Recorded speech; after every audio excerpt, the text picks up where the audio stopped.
Community को आज तक भी किसी जगह भी किसी साल भी किसी समय भी 7.5% आरक्षण दिया ही नहीं गया। उनका भी बैकलॉग लाखों लाखों नौकरियों का और प्लेसेस जगहों का है, शेड्यूल कास्ट कम्युनिटी का भी और शेड्यूल ट्राइब कम्युनिटी का। ये सुधार बिल्कुल जरूरी है, वो सब वापस लिया जाना चाहिए। और जिन लोगों ने ये बैकलॉग को चुराया है और ये डकैती की है, उन लोगों को पकड़ के जेल में डालना चाहिए। ये सुधार बिल्कुल जरूरी है। अच्छी सलाह। आधार पर नहीं होना चाहिए आरक्षण, आर्थिक आधार पर नहीं, बेसिकली आप समझिए, जो जो आरक्षण है ना, वो बाबा साहब ने जो रखा था ना, सबसे पहले तो बाबा साहब ने आरक्षण कभी मांगा नहीं था। उन्होंने कहा था कि जो जिसकी जितनी संख्या भारी उतनी उसकी हिस्सेदारी जो एडमिनिस्ट्रेट करने की जगह होती है, यानी कि पार्लियामेंट और असेंबलीज या लोकल बॉडीज, उसमें होनी चाहिए। लेकिन वो हिस्सेदारी कैसे होनी चाहिए कि जिस समाज की हिस्सेदारी की बात की जा रही है, वो समाज ही अपने लीडर चुन के भेजे। कोई और रास्ते से, चोर रास्ते से किसी पॉलिटिकल पार्टी का टिकट लेके या पॉलिटिकल पार्टी के नुमाइंदा बन के ना आए। बाबा साहब की तो ये मांग थी। अगर वो मांग होती पूरी, या वो मांग नहीं, सॉरी, उनका हक था, हम सबका हक था संख्या भारी वाला, वो अगर बात हो जाती पूरी, तो रिजर्वेशन की तो बात ही नहीं करते। रिजर्वेशन तब कौन मांग रहा होता? ये जो आज रिजर्वेशन हटाने की बात कर रहे होते हैं। और हम लोग तो खैर ऐसा मौका नहीं आने देते, इंसाफ करते। तो पहली बात ये थी, ये रिजर्वेशन की बात जो आई थी, ये मनुवादी मानसिकता की तरफ से बाबा साहब के ऊपर आई थी बात कि हम ये तो नहीं करेंगे, गांधी जी अनशन पे बैठ जाएंगे, हम लोग पूरे देश में मार काट मचा देंगे, लेकिन जिसकी जितनी संख्या भारी उतनी उसकी हिस्सेदारी उनकी आवाज से नहीं आने देंगे। तब उस समय बाबा साहब को इमोशनली ब्लैकमेल करके जिस भी प्रकार से बाबा साहब के ऊपर ये कहा गया था कि हम ये देने को तैयार हैं, संख्या से ज्यादा भी हम आरक्षण देने को तैयार हैं, मगर प्लीज आप जिसकी जितनी संख्या भारी की बात मत करो।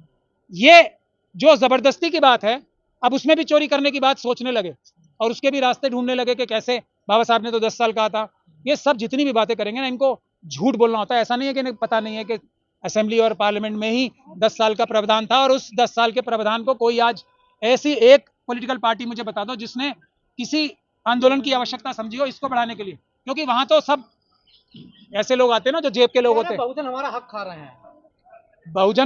बहुजनों का हक पहले उन्हें तो मिल जाए, जब उनका हक इतना है कि पूरा देश उनके हक से ही भरा पड़ा है।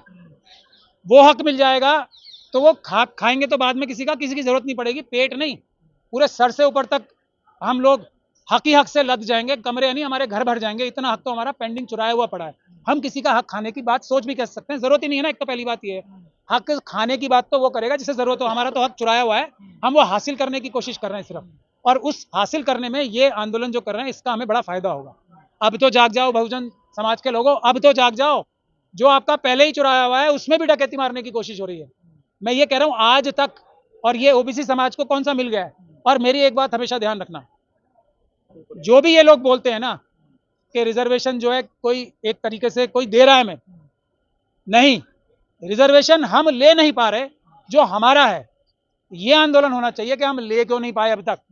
जो प्लान बी है बाबा साहब का, जो बाबा साहब को एक तरीके से चारों तरफ से घेर के, ये तो खुद कहा गया था कि ये ले लो और भी कुछ ले लो, तो ये वो चीज भी हम ले नहीं पा रहे हैं, ये बात है। लेकिन इसके अलावा कोई बात नहीं होनी चाहिए। सर, यूपी में डिप्टी सीएम ने मीटिंग की उन लोगों से और कहा है कि हम विचार करेंगे आपकी डिमांड पर। ईवीएम के डिप्टी सीएम, ईवीएम वालों की बात ही क्यों कर रहे हो आप? वो तो सब जेल के अधिकारी हैं, उनके लिए जेल में रिजर्वेशन है। सबके लिए, आरएसएस और बीजेपी वालों के सब नेताओं के लिए जेलों में रिजर्वेशन है, वहां उनको रिजर्वेशन में कोई कोताही नहीं होगी। लाठी खा रहे थे यहाँ पर, छतरी कह रहे ब्राह्मणों ने हमें फंसा दिया, वहां जाकर नेताओं से मिले और हमें आंदोलन में छोड़ गए। देखो, ये सब बातें दिखाने के लिए है। जो 90% लोगों के हक अधिकार मार के बैठे हैं, वो दिखाने के लिए कि हाँ हमारे साथ भी जुल्म ज्यादती हो रही है। ये सिर्फ हमारे आंदोलनों को कमजोर करने के लिए और हमारे जो एक तरीके से जायज गुस्सा और नाराजगी और नफरत है उसको कम करने के लिए कि देखो हमारी भी तो लाठी चल गई। ये सब बेकार की बातें हैं। एक लाठी होती है ऐसे मारने की, ऐसे, और एक लाठी होती है ऐसे मारने की कि पूरा हाथ, उंगली नहीं पूरा हाथ टूट जाए। ये दोनों लाठियों में फर्क है, इस बात को आप हमेशा ध्यान में रखना। और जो लोग इस बात को अच्छे से समझ ले, मैंने सुप्रीम कोर्ट में 2011 में बहस की थी ये बात, और उसकी वजह से हमें फायदा भी हुआ था। जब रिजर्वेशन इन सुपर स्पेशलिटी कोर्सेज हो रही थी, मैंने ये बोला था कि भारत अंग्रेजों के आने से पहले दुनिया की 1/4 जो वेल्थ थी वो भारत के पास थी। ये भारत की शक्ति है। 70 साल में आजादी के बाद सबके सब 90% से ज्यादा जगह पे ये 10% लोग बैठे हैं ना, तो भारत की जो 1/4 वाली जो दुनिया की 27% या 25% जीडीपी का हिस्सा था, हम 3% रह गई है।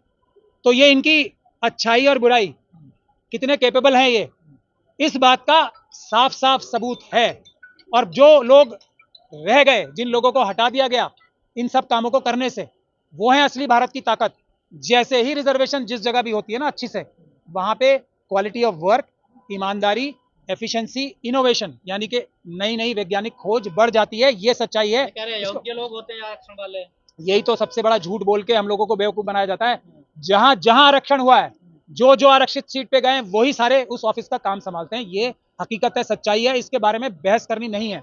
इस बारे में कोई बहस नहीं करेगा। ये मैंने सुप्रीम कोर्ट में बहस करके वो केस जीता था। कोई इसके पास इसका जवाब नहीं था। इस बात का लॉजिक बता दें, 90% से ज्यादा जगह पे ये 10% लोग हैं ना, तो भारत जिसकी ताकत दुनिया का सबसे अमीर और ताकतवर देश होने की थी, आज इतना क्यों है? क्योंकि सब चीजें इनके हाथ में है, जो कि केपेबल नहीं है। यही हो सकता है ना इसका अंजाम। तो और क्या हो सकता है बताओ? ये जो आरक्षण हटाओ आंदोलन चल रहा है, क्या ये फेल हुआ या पास हो गया सर? नहीं, उन्होंने कर दिया। हमारे बीच में लड़ाई करा दी। जो ये आंदोलन की असली वजह ये थी कि क्रीमी लेयर और नॉन क्रीमी लेयर की बहस जिंदा की जाए, और कोई वजह नहीं थी इसकी। उनका ईडब्ल्यूएस कौन सा छीना जा रहा है? ईडब्ल्यूएस का क्या लॉजिक है बताओ मुझे आप। क्या ये इससे बड़ा क्या, इससे बड़ी बेईमानी कोई हो सकती है क्या? शेड्यूल कास्ट के लोग गरीब नहीं होते? शेड्यूल ट्राइब के लोग गरीब नहीं होते? बाकी बहुजन समाज के लोग, मुस्लिम, सिख, क्रिश्चियन, बौद्ध या ओबीसी के लोग गरीब नहीं होते? जब गरीबी की बुनियाद पर है तो जो सबसे ज्यादा गरीब है उसको दो ना। ईडब्ल्यूएस की जांच नहीं होनी चाहिए सर? उसका उसमें कौन लोग हैं? मैं फिर वही बात कर रहा हूँ। मैं तो कह रहा हूँ गरीब हो, गरीबों को दो ना, तो शेड्यूल कास्ट, शेड्यूल ट्राइब से ही भर जाएगा 10% पहले। गरीबी के क्राइटेरिया से। लेकिन जब बेईमानी ही बेईमानी का क्राइटेरिया हो, इनके पास कोई लॉजिक नहीं है। इनसे बहस करना बेकार है, इनसे बात करना बेकार है। विद्वान लोग हैं ये। विद्वान किसको कहते हैं? विद्वान की डेफिनेशन बदल गई है क्या? 56 इंच की छाती जैसे का मतलब दूसरा होता है, इसका भी मतलब वही है क्या? विद्वान मतलब जो विद्वान नहीं होते उनको कहा जाता है। से पैदा हुए लोग हैं, कह रहे हैं नहीं, हम पैदा, विज्ञानी लोग हैं। मैं इस बारे में देखिए, इस डिबेट में मैं जाना नहीं चाहता। विद्वान अगर ये लोग हैं जो कि भारत की कैपेसिटी 1/4 की थी, दुनिया का सबसे रईस देश होने का था, उसको आज यहाँ लाके खड़ा कर दिया। हमारे देश में सड़कें नहीं बन पा रही। हमारे देश में क्या क्या क्वालिटी ऑफ, हर चीज की क्वालिटी आप देख लो। भ्रष्टाचार में हम टॉप पे जा रहे हैं। यही है इनकी कैपेसिटी, यही है इनकी विद्वता। तो भाई ऐसी विद्वता अच्छी नहीं है। हम घिस घिस के नंबर लाते हैं 80, 90 और ये 40 वाले पास हो जाते हाँ, हैं। तो 40 माइनस में भी देखो बिल्कुल ठीक कह रहे हैं वो। घिस घिस के भी उतने नंबर ला पाते हैं जितने हमारे बच्चे, जो बहुजन समाज के बच्चे हैं, जिनके माँ बाप रोज सुबह काम करने पे जाते हैं, वो भी काम करते हैं, वो बिना पढ़े लिखे भी इनके बराबर तो नंबर ले आते हैं ना। अब तो आप चेक कर लो किसी भी जगह जाके, ओबीसी, एससी, एसटी के जो नंबर आते हैं, जो रिटर्न में आते हैं, वो जनरल कैटेगरी के आसपास या उससे ऊपर होते हैं आजकल। और हम लोग, बिल्कुल सही बात है, पढ़ने लिखने का टाइम कहाँ मिल पाता है? खाने की तो हमारी को परवाह नहीं, मतलब खाने के लिए तो लड़ाई होती है। इन लोगों के लिए ट्यूटर्स भी हैं, इन लोगों के माता पिता इनको बढ़िया से बढ़िया खाना भी खिलाते हैं, बढ़िया से बढ़िया सब कुछ देते हैं, तब भी ये हमारे से इतना भर भी आगे नहीं रह पा रहे हैं। तो कौन समझदार है कौन नहीं है, यही तो बात है। घिस घिस के नंबर लाते हैं, इनके घिस घिस के भी इतने नंबर आ पाते हैं। हमें पढ़ने की भी जरूरत नहीं है। बिना पानी से कैसे जिए थे एससी एसटी ओबीसी लोगों को? पानी पीने का अधिकार नहीं था, तो हजारों साल कैसे जी गई है? फिर आप इनके बहस में, मतलब जो कुतर्क हैं और जो समझ, इनके पास दिमाग भी तो इतना ही है ना। किस बात की लड़ाई हो रही थी? किस बात, इशू क्या है? कि कॉमन जगह से पानी नहीं पिया जाने दिया। बाबा साहब ने बाहर आंदोलन क्यों किया था? कि कॉमन तालाब से पानी नहीं पीने दिया जाता था। गांव के बाहर इतनी दूर जाना पड़ता था पानी लेने के लिए। तो इनको डाइवर्ट करना आता है, इनको सिर्फ मक्कारी और चालाकी आती है। लॉजिक में इनसे बात वैसे तो करनी नहीं चाहिए। इनसे बात क्यों करनी है? हम 90% है, खत्म बात, एंड ऑफ द मैटर। हम 90% है, हमें कोई बात नहीं करनी। तुम जो बोलो खत्म, ये बात है। नहीं, जबरन नहीं जा रहा है वो, नूरा कुश्ती हो रही है। पुलिस उनको बाकायदा जबरन लेके जा रही है वहाँ पे। हमारे लोगों को जबरन रोका जाता है, इनको जबरन लेके भी फाड़ दिया उनके, आप कह रहे हैं। हाँ, भाई ये मैं बता रहा हूँ, ये नूरा कुश्ती हम बहुत जानते हैं।